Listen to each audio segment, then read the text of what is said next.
Hi guys, my name is Mia, and today we're going to be looking at a magazine, and this magazine is called Reminisce, Reminisce, Reminisce, Reminisce, Reminisce, Reminisce, Reminisce. The magazine that brings back the good old times.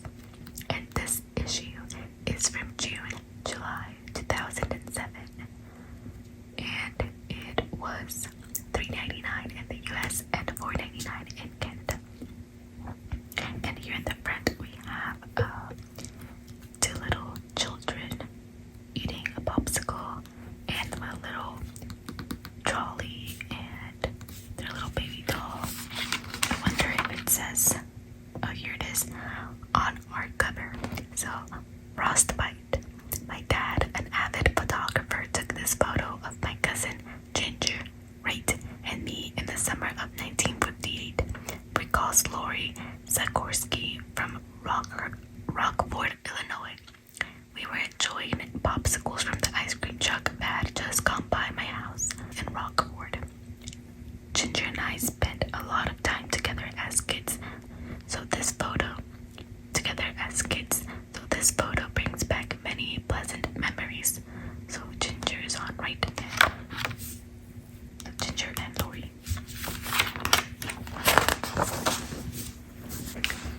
And on the first page here we have Welcome to the Good Old Days. We're hoping you'll get a real lift from this 1949 photograph of 8 forts up on hydraulic racks and ready for inspection. The scene is the spacious, tidy service garage at Gemenling Ford, located in Cleveland, Ohio. My father, Anthony Palazzi, the second man from the right, is standing next to Bert Kemmerling, relates Van Seglin, who lives in Macedonia. This was Dad's first job after he served the military in World War II. He worked in Gemenling for about 10 years, becoming one of its top mechanics. So that's your dad right there. These are the Ford cars being lifted. Dad drove many car types and models of cars over the years at Fran, but his pride and joy was a 1936 Ford Roadster convertible. He built it from the ground up with the car parts from the junkyard and any that were discarded at work. If you have a memorable 8x10 or a 5x7 black and white photo that you like to share with our readers, check the contributor guidelines on page 43 and consider sending it in. For now, enjoy the benefits of our long hours in tooling and tinkering to get this issue of Reminisce running like a champ. You want a little close-up of the photo. That's what it looks like. And I like the little squirrels on the corners. Next page we got features. We got a page 12. Roller coaster was the mountain a boy had to climb toward a manhood. 14. Mini motor car, makeshift go-kart gave them some fast wheels. 14. Dirt track debut was like racing bumper cars. 16. Ruhr carrier delivered more than the mail. 21. Getting some cold grandson learned the ways of panning. 22. Llama's legacy. Son recalls lesson taught by famous father. 23. Sweet Williams from her sweet mouth. 32. Barnyard bonus. Girls had all they needed to enjoy big adventures. 38. Life on the farm gave brothers a strong foundation. 39. Tater tot. Walking the taters was an important job. 45. Dairy While on Tarrytown, New York's Orchard Street. 62. Friday nights were grandfather's time to reminisce. 65. Out-of-towners, Sunday drives into the country were good for the soul. And we have 56 here. 56 is good old summertime memories. These are the departments. I know I was there. Number 8. That was page 6. I know I was there. 8. Reader's lights show a colorful past. 15. Name that car. 17. Wish I still had it today. 18. Time capsule 1940. 24. Short memories. 26. Fun facts Betty Boop. 27. My first job. Car hop. 28. Pictures from the past. 30. Musical memories. 33. My favorite old-time poem. 34. When Sundays were funny. 36. As you were. 40. Ads from the old past. 42. Prices from the past. 43. Nicest thing anyone has done for me. 44. I've kept it all these years. 46. Can you give me a hand? 48. Our most memorable meal. 49. Cooking for two. 51. Stirring up memories. 52. Catalog shopping. 1943. 55. Hattie's had been hunt. 56. Good old summertime memories. 58. Word puzzle. 60. Over the back fence. 61. Remedies would rather forget. 61. My most embarrassing moment. 62. Remember the house out back. 64. Postcard robbery. 66. Reminiscent. And let's start with our first story here. Does anyone remember white pennies? Minted during the Second World War, they were made of zinc-coated steel instead of copper, so that the latter could go into the war effort. The greenish-colored metal turned somewhat white with use. White pennies were already becoming unusual. I was a small child in the early 1950s. When told that they were not being made anymore, I began to save them. I had accumulated 5 when I thought they're only pennies and spent them. Now, after many decades of living, I realized that their monetary value was the smaller of my losses. Nancy Weinstein, Seattle, Washington.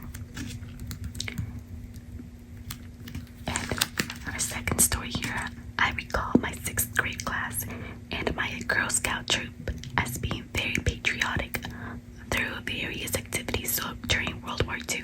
Each 6th grader devoted time each day to knit 6-inch squares from yarn. These were given to the Red Cross, where they were combined to make afghans for the boys overseas. Each class also had an air raid warden, and I was ours. Wardens had to take a first aid course, learning to keep a patient warm and how to take a pulse, put on the sling, and apply all kinds of bandages. On Saturdays, dressed in my Girl Scout uniform above, this is her,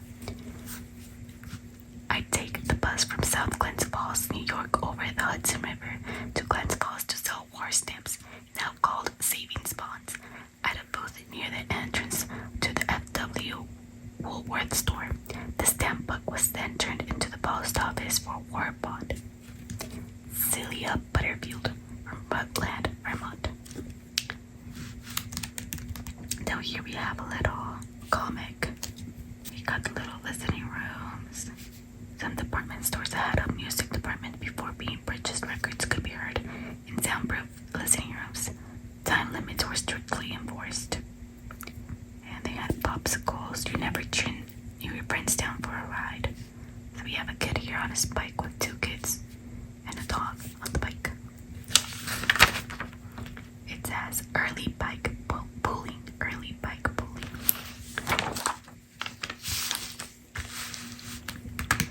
On this side we have I Know I Was There, celebrating our great nation. Patriotism ran high across North America, especially in small towns. By Clancy Struck, contributing editor. Dad came home from World War I service in France 5 years before I was born. As I learned in later years, his time in a foreign country changed him forever. He became a devoted patriot. The chance to see see another world was life-changing for a farm boy who had until then never been outside of Whiteside County, Illinois. As the World War I song so aptly put it, how you gonna keep them down on the farm after they've seen Paris? Well, he returned to the farm, but saw America through new eyes. During my childhood, he would tell us how lucky we were to live in America. What he had seen of France had been a huge step back in time.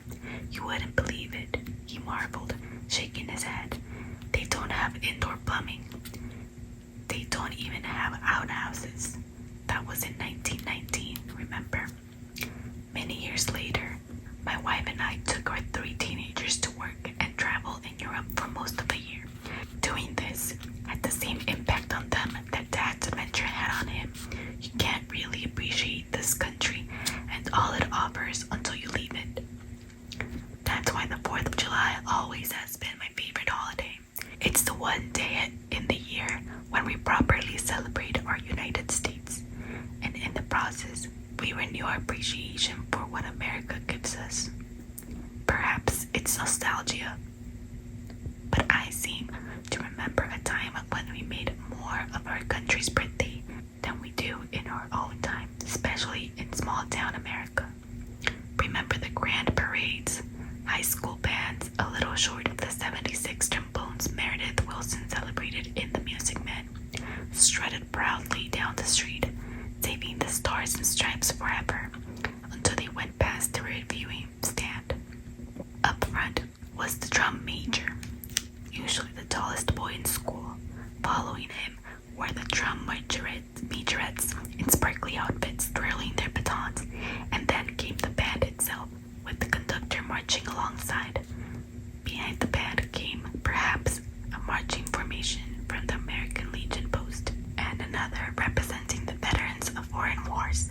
I even remember asking Dad about a half-dozen oldsters hobbling along with canes.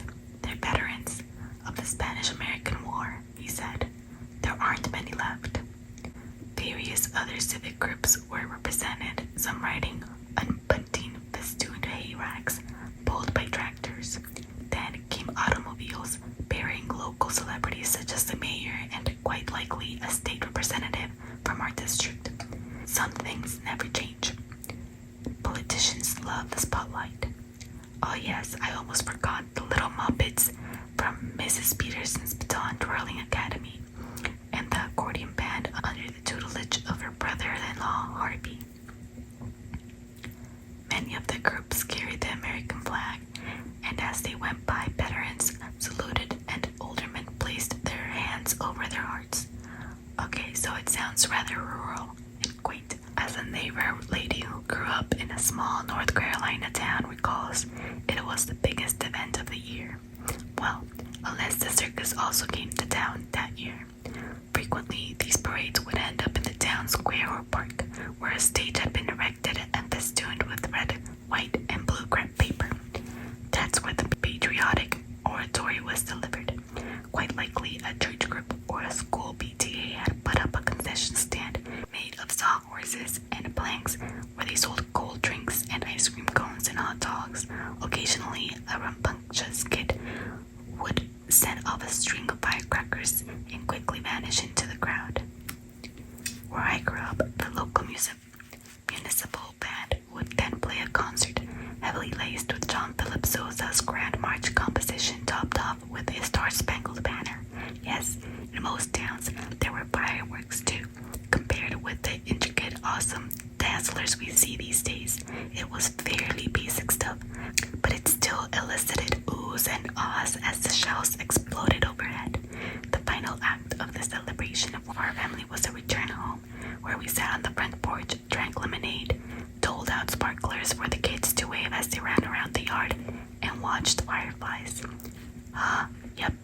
July was when the oats crop ripened and turned to gold, and in those days before there were pesticides, our field was positively glow with thousands and thousands of fireflies, nature's own fireworks. So from early morning, kids would begin banging away with cap guns and firecrackers until well after dark. We, the whole community, had an entire day of celebration. As my neighbor lady said, was the biggest day of the year for many of us. Fun, yes, but also a day when we celebrated living in the country that Dad rediscovered when he came home from what was optimistically called the war to end all wars. I know, I was there. And here we have this picture, and it has this caption: parked on cobblestones was this horse-drawn parade cart for the Peters Bakery of Aurora, Indiana.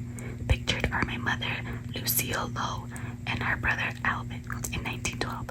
Notes Earl Dennerline from Boynton Beach, Florida. My mother's aunt, Minerva Peters, owned the bakery that entered this float in a local parade.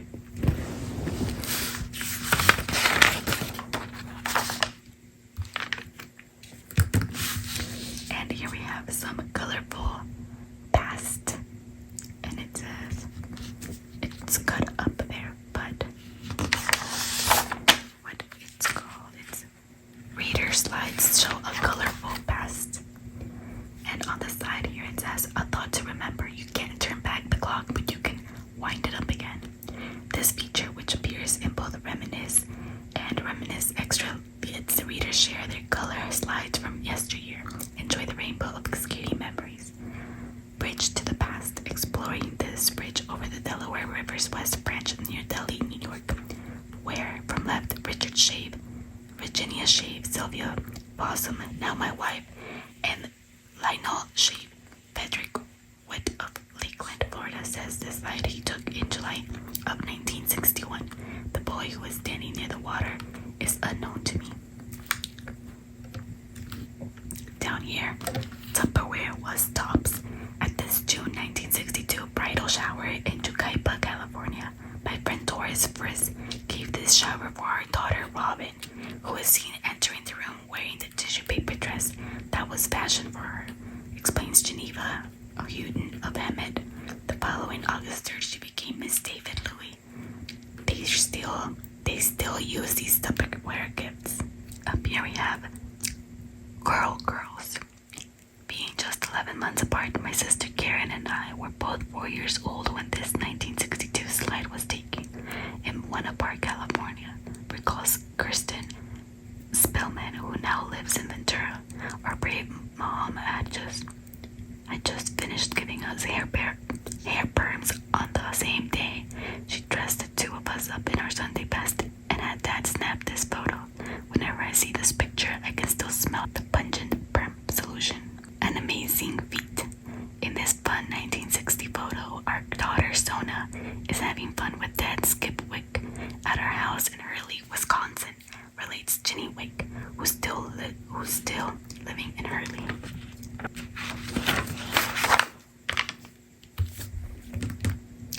A thought to remember: